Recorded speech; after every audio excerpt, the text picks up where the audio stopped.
പോലെ. ഇതാ വേണ്ടത്. ഇതുപോലുള്ള ഞാൻ ചോദിച്ചില്ലേ, ആദ്യം ഒരു കൊച്ചു പറഞ്ഞില്ലേ പല്ലി അരച്ചു. ഈ കൊച്ചിനെ എവിടെ നിന്ന് കിട്ടിയത്?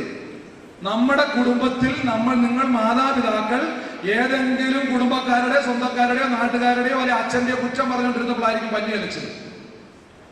അപ്പൊ നിങ്ങൾ പറഞ്ഞു, കണ്ടോ അച്ഛനെ കുറിച്ച് ഞാൻ പറഞ്ഞത് ശരിയാ, എന്നിട്ട് 100 അടുത്ത് പോയി പറയും. ആണ്ട് അച്ഛൻ വെള്ളം പ്രാർത്ഥിച്ചപ്പോ അതിനകത്ത് എന്തോ ഒരു സൂത്രം ഉണ്ടായിരുന്നു, അത് കുടിച്ച ഒരാൾക്ക് ഭ്രാന്ത് പിടിച്ചു കൂടെ പറയുന്നുണ്ടായിരുന്നു. മനസ്സിലായോ? ഇത് പിശാച് പറയുകയും അച്ഛൻ അങ്ങനെ ചെയ്തപ്പോ ആള് വന്നു. ഇത് പിശാചിന്റെ പണിയാണ്. കാരണം അഭിഷേകത്തിൽ ദൈവത്തിന്റെ ആത്മാവിൽ നിറയുന്നവനെ എങ്ങനെങ്കിലും കൊണ്ടുപോകാനുള്ള സകല പണിയും പിശാച് നടത്തും. അതുകൊണ്ടാണ് പ്രിയപ്പെട്ടവരെ, നമ്മൾ ഈ ഓരോ ശുശ്രൂഷ ആരംഭിക്കുകയും അല്ലാതെ വേറെ വചനം പറയാൻ വചനമില്ലാത്തത് കൊണ്ടോ വചനത്തിന് വേണ്ടി ഇങ്ങനെ നോക്കി നടക്കേണ്ടതുകൊണ്ടോ വചനം പറയാൻ ആളില്ലാത്തതുകൊണ്ടോ അല്ല. നമ്മൾ ഓരോ ദിവസവും ശുശ്രൂഷ ആരംഭിക്കുന്നതിന് മുൻപ് ഈ വചന കൂടാരത്തെയും നമ്മളെയും ഇന്നലെ നമ്മൾ വചനം കേട്ടതിന് ശേഷം ഏതെങ്കിലും തരത്തിൽ പിശാച് നമ്മുടെ ഉള്ളിലോ നമ്മുടെ കുടുംബത്തിലോ കയറി സ്ഥാനം പിടിച്ചിട്ടുണ്ടെങ്കിൽ ഈ പിശാചിനെ ആട്ടി പുറത്താക്കണം. ഓരോ ദിവസവും ഇന്ന് മാത്രമല്ല, നമ്മുടെ ക്രിസ്തീയ അനുദിന ജീവിതത്തിൽ രാവിലെ എഴുന്നേൽക്കുമ്പോ ഹല്ലേലൂയ കർത്താവേ ഒരു പ്രഭാതം കൂടി തന്നതിനെ ഓർത്ത് നിന്നെ ഞാൻ സ്തുതിക്കുന്നു, മഹത്വപ്പെടുത്തുന്നു. ഈ ദിവസം മുഴുവൻ നിനക്ക് ഞാൻ സമർപ്പിക്കുന്നു. തിന്മയുടെ ഒരു ശക്തിയും എന്റെ കുടുംബത്തിലേക്കോ എന്റെ വ്യക്തി ജീവിതത്തിലേക്കോ കടന്നു വരാതെ കോട്ട കെട്ടി നീ സംരക്ഷിക്കണമേ. പരിശുദ്ധ അമ്മേ മാതാവേ, അമ്മയുടെ ജപമാലയാൽ ഈ ജോലിക്ക് പോകുന്ന എന്റെ ഭർത്താവിനെയും പഠിക്കാൻ പോകുന്ന എന്റെ മക്കളെയും സംരക്ഷിക്കണമേ എന്ന് വിശ്വാസത്തോടെ ഓരോ ദിവസവും പ്രാർത്ഥിക്കണം. അല്ലാതെ ഇതെല്ലാം ഹോൾസെയിലായിട്ട് നീ മേടിച്ചു വെച്ചിട്ടുണ്ട്, അതെല്ലാം അച്ഛനെ ഏൽപ്പിച്ചിട്ടുണ്ട്. നിന്റെ പണിയാ പിന്നെ എന്നാ പണി? കഞ്ഞി ഉണ്ടാക്കൽ മാത്രം. വിശ്വാസത്തോടെ അവിടെ പറഞ്ഞില്ലേ, പാപിയുടെ പ്രാർത്ഥന ദൈവം കേൾക്കുന്നില്ല. നമ്മൾ പറയും, ചിലരൊക്കെ പറയും പള്ളിയിൽ എന്തെങ്കിലും കുഴപ്പം വരുമ്പോ പാപികളെ തേടിയല്ലേ കർത്താവ് വന്നത്, 99 വിട്ടിട്ട് പാപിയുടെ പുറകെ പോയില്ലേ? പാപിയുടെ പുറകെയാണോ പോയത്? ആണോ? ആരുടെ പുറകെ പോയേ? അനുദപിക്കുന്ന പാപി. Price the Lord. ചില വാക്കുകൾ ഇങ്ങനെ പിശാച് ഓർപ്പിക്കുന്നില്ല നമ്മളെ. ഞാൻ ഇങ്ങനെ പറഞ്ഞില്ലേ, തളർവാദ രോഗിയെ സൗഖ്യപ്പെടുത്തിയത് മറ്റുള്ളവരുടെ വിശ്വാസം കൊണ്ടാണെന്നാണ് നമ്മൾ വിചാരിക്കുന്നത്. വചനം പറയുന്നത് അവന്റെ പാപം മോചിച്ചതിന് ശേഷമാണ് തളർവാദ രോഗിക്ക് സൗഖ്യപ്പെടുത്തുന്നത്. അപ്പോൾ ഞാൻ പാപിയാണ് എന്നും പറഞ്ഞുകൊണ്ടിരിക്കുന്നതല്ല ദൈവമഹത്വം. ഈ പാപി അനുദപിക്കുന്നവനും വിശ്വാസത്തോടെ വിളിക്കുന്നവനുമായാൽ അവിടെ പരിശുദ്ധാത്മാവ് ഇടപെടും. നിങ്ങൾ വചനം കേട്ടോണ്ടിരിക്കുകയല്ലേ? ഈ ദിവസം കേട്ടോണ്ടിരിക്കുകയാണ്. ആർക്കെങ്കിലും ഇടർച്ച ഉണ്ടായോ? അവരുടെ വചന ശുശ്രൂഷയും ആരെങ്കിലും നിങ്ങൾ കുറ്റപ്പെടുത്തിയോ? അപ്പോൾ ഞാൻ പറഞ്ഞു, എന്റെ മഹത്വമല്ല ഇത് പറയുന്നത്. നിന്റെ നാവിലൂടെ ഞാൻ സംസാരിച്ചോളാം. നീ ഇവിടെ എന്തു പറയണം, ഇരവിപുരത്ത് എന്തു പറയണം, അടുത്ത ധ്യാനത്തിൽ നീ എന്തു പറയണമെന്ന് നിനക്ക് ഞാൻ പഠിപ്പിച്ചു തരാം. പ്രിയപ്പെട്ടവരെ, ഇതാണ് ക്രിസ്തീയ വിശ്വാസത്തിന്റെ അടിത്തറ.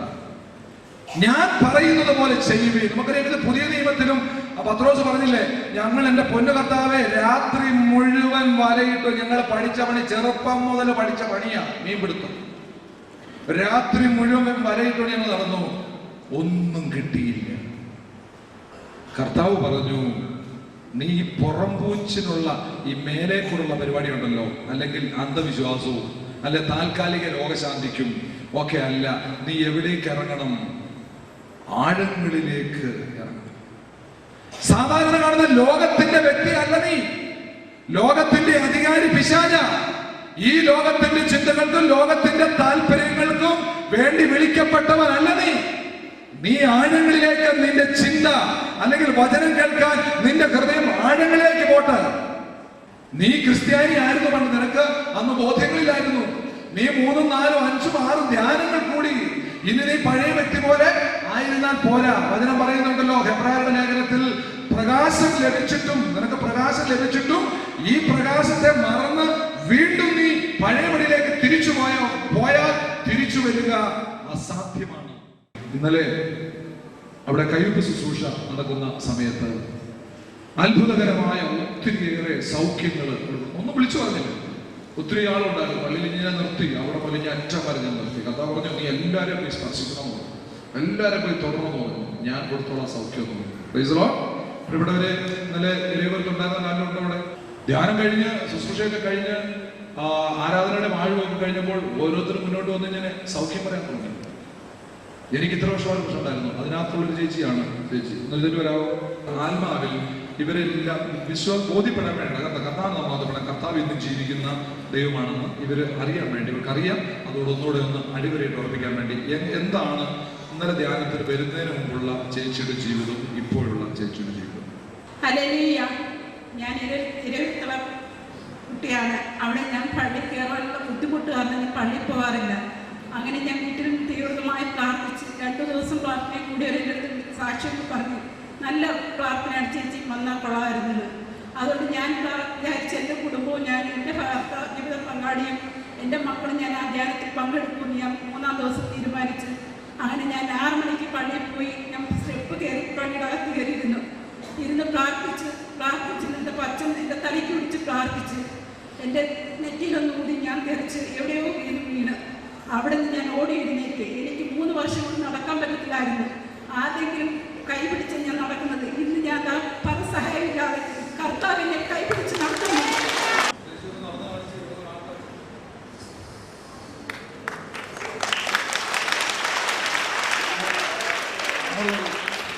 ഇന്നലെ മൊത്തം ഓടി നടക്കുകയായിരുന്നു സന്തോഷം കൊണ്ട്. എത്ര നാളെ ചേച്ചി ഞാൻ നടക്കാൻ വയ്യാതിരുന്നായിരുന്നു? 3 വർഷമായിട്ട് നടന്നിട്ടില്ലാത്ത ഒരു വ്യക്തി സന്തോഷം കൊണ്ട് ഓടി നടക്കുന്ന അനുഭവം എനിക്ക് ഉണ്ടോ? ഇത് പ്രിയപ്പെട്ടവരെ, ഈ ചേച്ചി ഇതിനും ഞാൻ കണ്ടിട്ടുമില്ല. ധ്യാനത്തിൽ ഒരു ദിവസം വന്നിട്ടുള്ളൂ. വീട്ടിൽ ഇരുന്നുകൊണ്ട് പ്രാർത്ഥിച്ചു. കാനാങ്കാരി സ്ത്രീയുടെ മകൾക്ക് അമ്മ വീട്ടിൽ ഇരുന്ന് മോളുടെ പിശാചുബാധയെ മാറ്റിക്കൊടുത്തത്. 2 ദിവസം വീട്ടിൽ നിന്ന് എനിക്ക് നടക്കാൻ പറ്റത്തില്ല, പള്ളി കയറാൻ പറ്റത്തില്ല, പിന്നെ എന്തിനാ ഞാൻ പള്ളിയിൽ പോകുന്നത്? അപ്പൊ മറ്റുള്ളവർ പറഞ്ഞു, ചേച്ചി അങ്ങനല്ല, ചേച്ചി പോകണം. ചേച്ചി വന്നോട് പ്രാർത്ഥിച്ചു. ഈ ഒരുവിധം നല്ല തടിയുണ്ട് ചേച്ചിക്ക്. ചേച്ചിയെ കൈവച്ച് പ്രാർത്ഥിച്ച് പരിശുദ്ധാത്മാവെ അവിടുത്തെ അഭിഷേകം ഈ മകളിലേക്ക് കടന്നു ചെല്ലേണ്ടത്. ചേച്ചി കയറി ചെങ്ങോ പോയി വീണെന്നാണ്, ഞാൻ ഓർക്കുന്നില്ല. Price the Lord. ഈ സിസ്റ്ററിന് ഇതുപോലെ തന്നെ എവിടെയാണ് ചെവി അല്ലേ? ചെവിക്ക് ഒട്ടും കേൾവി ഇത് വളരെ കുറച്ചുള്ള കേൾവിയുണ്ട്. ഇപ്പൊ ഞാൻ സിസ്റ്ററോട് പറഞ്ഞു, സിസ്റ്ററെ എന്ത് കിട്ടിയെന്ന് അതേ പറയാവുള്ളൂ. മുഴുവൻ കിട്ടിയില്ലെങ്കിൽ കിട്ടിയെന്ന് പറയും, കിട്ടിയില്ല പറയും. കള്ളത്തരം കത്താൻ ഇഷ്ടമില്ല. അപ്പൊ സിസ്റ്റർ പറഞ്ഞു, എനിക്ക് നേരത്തെ ഒട്ടും ചെവി കേൾവില്ലായിരുന്നു, പക്ഷേ എനിക്കിപ്പോ ഒത്തിരി ചെവി കേൾക്കാം. മിനിയാന്ന് ധ്യാനത്തിന് വന്നപ്പോൾ എന്നോട് സിസ്റ്ററോട് ചോദിച്ചു, അച്ഛാ എന്നെ ഓർമ്മ വേണ്ട. ഞാൻ പറഞ്ഞു, മുഖപരിചയമുണ്ട്, അത്രേ ഉണ്ടെന്ന് പറഞ്ഞു. അപ്പൊ ഞാൻ സിസ്റ്ററായി. സിസ്റ്റർ ആ പഠിപ്പിച്ചോണ്ടിരിക്കുന്ന സമയം എത്ര നാളായി? 1 വർഷമായി, 6 മാസം. ദൈവം കൊടുത്ത കാര്യങ്ങളെല്ലാം കൃത്യമാണ്. കഴിഞ്ഞ നവംബറിൽ ഈ അപ്പോൾ പറഞ്ഞു, സിസ്റ്റർ പറഞ്ഞു, എന്താണ് സംഭവിച്ചത്, ആര് എന്ത് ചെയ്തു എന്ന് പറഞ്ഞു. ഞാൻ പറയണ്ടേ, ഓർത്ത് മോൾ എനിക്കെല്ലാം ഓർമ്മ ഉണ്ടാവില്ല. Price the Lord.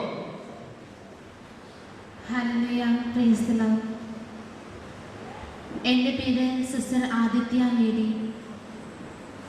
യേശു ക്രിസ്തുവിൻ്റെ ജീവിക്കുന്ന സാക്ഷിയായി നിങ്ങളുടെ ഓരോരുത്തരുടെയും മുമ്പിൽ നിൽക്കുവാൻ തന്ന സ്നേഹേശ്വരന് 1000 ആരാധന, സ്തുതി, മഹത്വം.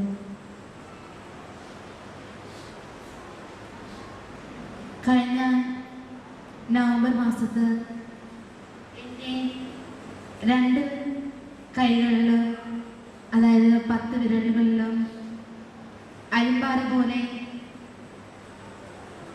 ഒരു കുത്തുകളായിട്ട് ഉണ്ടായിരുന്നു. എനിക്ക് നല്ല വേദനയായിരുന്നു. ഡ്യൂട്ടിയൊക്കെ ചെയ്യണമെങ്കിലും ഞാനത് പ്ലാസ്റ്റിക് കവറൊക്കെ ഇട്ട് കൈവച്ചിട്ടാണ് ഞാൻ ഡ്യൂട്ടിയൊക്കെ ചെയ്തത്. എന്നെ ഇവിടുത്തെ സിസ്റ്റർ ഹോസ്പിറ്റലിൽ കൊണ്ടുപോയി.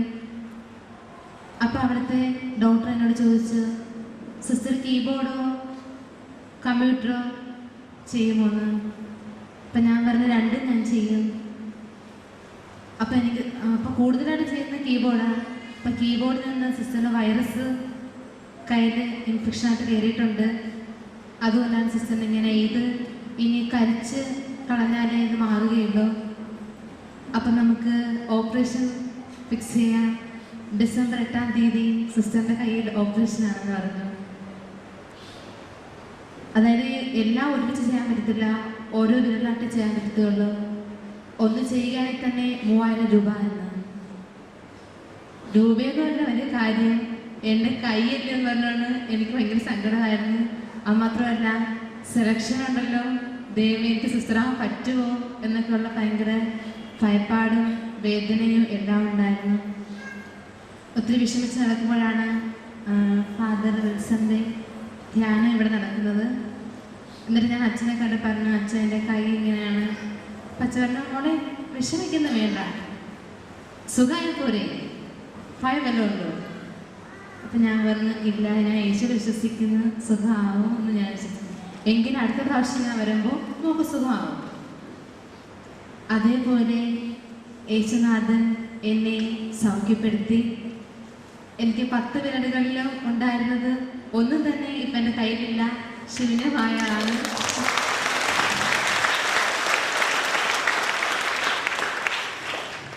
ഈ കൊച്ചിന് വേണ്ടി പ്രാർത്ഥിക്കാനാണ് കർത്താവ്. ഞാൻ ദൈവത്തിന്റെ ആത്മാവിൽ ഞാൻ പറഞ്ഞു, മോൾ ഇതൊന്നും ചെയ്യണ്ട, ഞാൻ അച്ഛൻ അടുത്ത പ്രാവശ്യം വരുമ്പോ മോളുടെ കയ്യിൽ ഈ സൂത്രം ഉണ്ടാകുന്നില്ല, സൂത്രം നല്ല എന്താണെന്ന് ഉണ്ടാകുന്നില്ല എന്ന് പറഞ്ഞു. അടുത്ത പ്രാവശ്യം ധ്യാനത്തിൽ വന്നിട്ട് ഈ കൊച്ചിന് കൈ കാണിച്ചപ്പോ ഒരൊറ്റ അരിമ്പാറ പോലില്ല. എനിക്ക് ഓർമ്മയുണ്ട് 10 വിരലിൽ അരിമ്പാറ പോലുള്ള തടിപ്പ്, കുറച്ച് വയസ്സ് എന്തുമായിരിക്കും. അപ്പോൾ 10 വിരലുകൾ ഉണ്ടായിരുന്നു. തിരിച്ചു വരുമ്പോൾ ഒരു പൊടി പോലും കാണാനില്ല. കാരണം നിങ്ങൾ സിസ്റ്റർ കൈ നോക്കിക്കോളൂ, ഞാൻ നോക്കിയിട്ടില്ല, നിങ്ങൾ നോക്കിക്കോളൂ. മനസ്സിലായോ? അപ്പൊ സിസ്റ്ററിന് ഇത് വലിയ സാക്ഷ്യമായിട്ട് ദൈവം കൊടുത്ത വലിയ ഒരു സന്യാസിനി ജീവിതത്തിലേക്ക് എനിക്ക് കയറാൻ പറ്റും. ദാഹം നോക്കി, ഒരു സിസ്റ്റർ ആകാൻ ഇതൊരു തടസ്സമാകുമോ കർത്താവേ? കൊച്ചിന്റെ ദാഹം നോക്കണം, അതിന്റെ സന്തോഷം അതിന് മുഖത്തുണ്ട് എന്ന് അത് മനസ്സിൽ വിചാരിച്ചപ്പോ കർത്താവ് വിളിച്ചതാണെങ്കിൽ, വിളിച്ചവനോട് വിശ്വസ്തനായിരുന്നാൽ കർത്താവ് വിളിച്ച് ചേർക്ക് തന്നെ ചെയ്യും. Praise the Lord. വിളിച്ചവൻ വിശ്വസ്തനായതുകൊണ്ട് വിളി കേട്ടവരും വിശ്വസ്തരായിരിക്കണം. വിളിച്ചവൻ വിശ്വസ്തനാണ്, അതുകൊണ്ട് വിളി കേട്ടവരും വിശ്വസ്തനായിരിക്കണം. അപ്പോൾ ഇത് സത്യമാണെന്നും ബോധ്യമാണെന്നും അനേകർ ഇത് കണ്ട് വിശുദ്ധ കുർബാനയിലേക്ക്, കൂദാശ ജീവിതത്തിലേക്ക് തിരിച്ചു വരണം. ധ്യാനം കഴിഞ്ഞു കഴിയുമ്പോഴത്തേക്ക് ആളുകളെല്ലാം ഇങ്ങനെ ഇരച്ചു കയറി വിശുദ്ധ കൂദാശയോടും പുരോഹിതരോടും വിശുദ്ധ കുർബാനയോടും തീഷ്ണത, ദൈവഭക്തിയിൽ തീഷ്ണത കൂടുന്നു. അത് കാണുമ്പോൾ സ്വർഗം സന്തോഷിക്കുന്നു കേട്ടോ. അപ്പോൾ ഈ സഹനങ്ങളെല്ലാം ഞങ്ങൾക്കും എന്റെ 33-ാമത്തെ വയസ്സിൽ എന്റെ കർത്താവിനെ ഓരോരുത്തന്മാർ തുപ്പി, കുന്തം കൊണ്ട് കുത്തി, ചാട്ടവാർ അടിച്ച്, മുൾമുടി കുത്തി ഇറക്കുന്ന രീതിയിൽ തലയിൽ മുൾമുടി വെച്ച് ചോര ഇങ്ങനെ പൊടിഞ്ഞിറങ്ങി, കുരിശിൽ ചുമന്നുകൊണ്ട് കാബുൽത്ത മാല 3 പ്രാവശ്യം വീണു കവിഴുന്നു.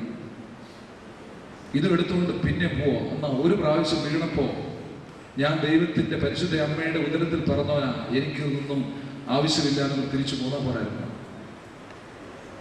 പോയി കുരിശിൽ ചുമന്നുകൊണ്ട് പോയി, പുച്ഛിച്ചു മറ്റുള്ളവരൊക്കെ നേതാവായി ചമഞ്ഞ് ഈ കർത്താവിനെ പുച്ഛിച്ചപ്പോഴും പെടഞ്ഞു മരിച്ചപ്പോഴും മനുഷ്യകുലത്തിനു വേണ്ടി, ഇതാ ഞാൻ ഇന്നലെ പറഞ്ഞേ, സഹോദരന് വേണ്ടി ജീവൻ ത്യജിക്കുന്നതിനേക്കാൾ വലിയ സ്നേഹമില്ല.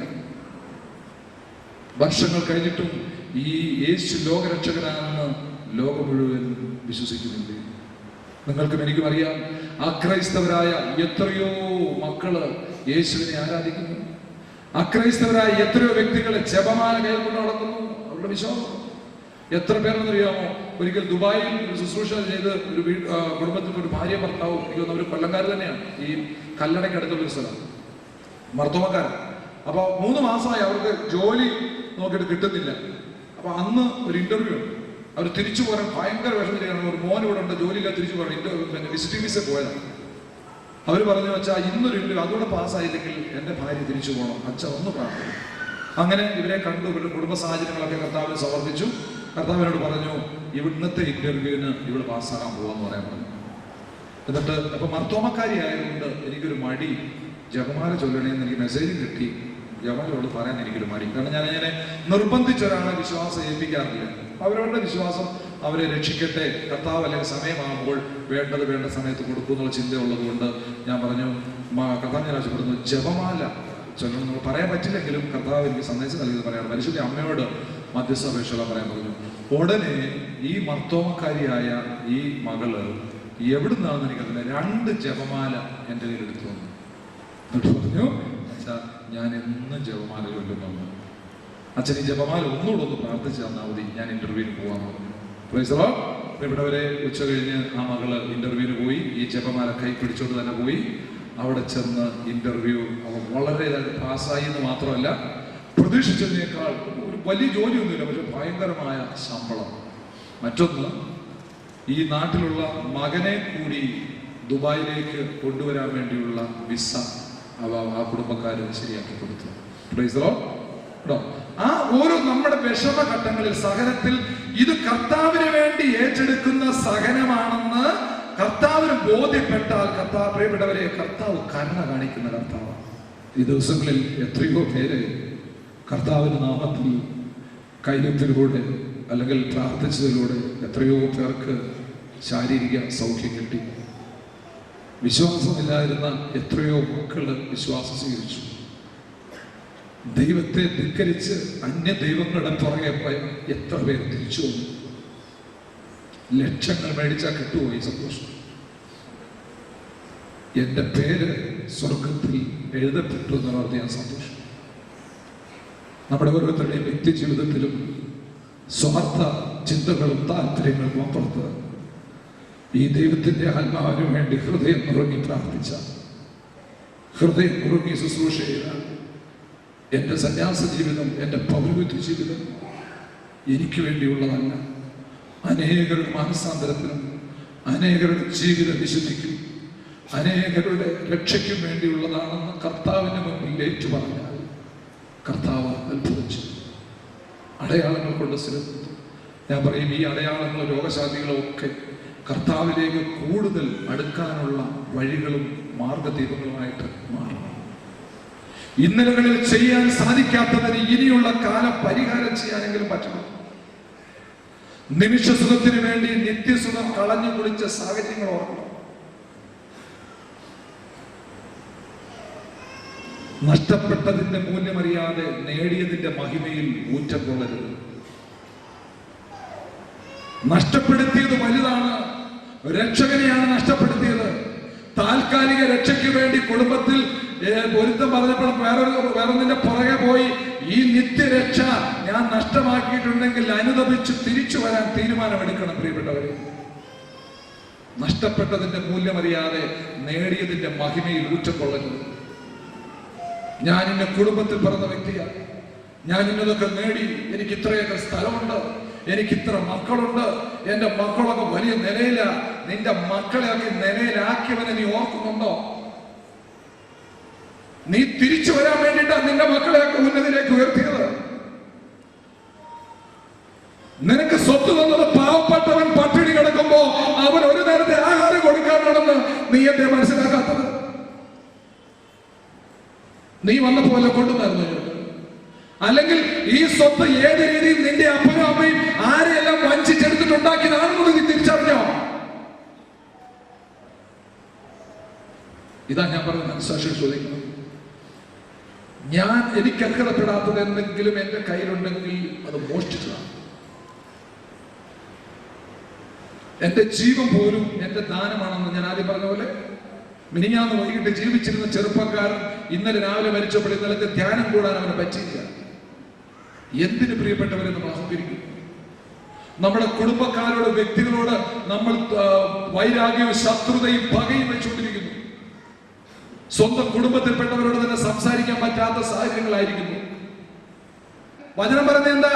നീ ബലിപീഠത്തിൽ കാഴ്ചയർപ്പിക്കാൻ പോകുമ്പോ ആരോടെങ്കിലും നിനക്ക് വൈരാഗ്യമുണ്ടെന്നും നിനക്ക് തോന്നുന്ന പക്ഷം നീ ബലിവസ്തു വെച്ചിട്ട് പോയി രമ്യതപ്പെട്ടിട്ട് വന്ന് ബലി അർപ്പിക്കുക.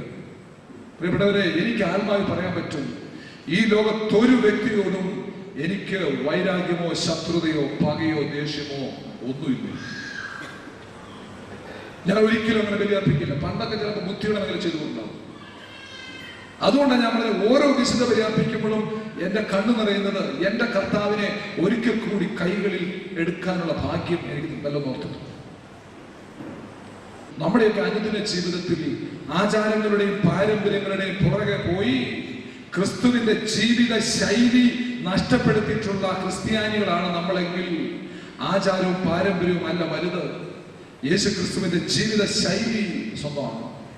യേശുവിനെ മറ്റുള്ളവര് ആരായിട്ട് ചിത്രീകരിച്ചേ?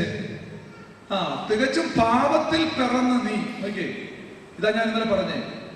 നമ്മൾ ദൈവിക ശുശ്രൂഷ, ദൈവത്തിന്റെ ആത്മാവിൽ ശുശ്രൂഷ ചെയ്യുന്നു അല്ലെങ്കിൽ ജീവിക്കുമ്പോൾ മറ്റുള്ളവർ ഇതിനെ വിധിക്കുകയും കുറ്റപ്പെടുത്തുകയും ചെയ്യുമ്പോൾ നമ്മളത് കേൾക്കാൻ പോലും നിൽക്കരുത്.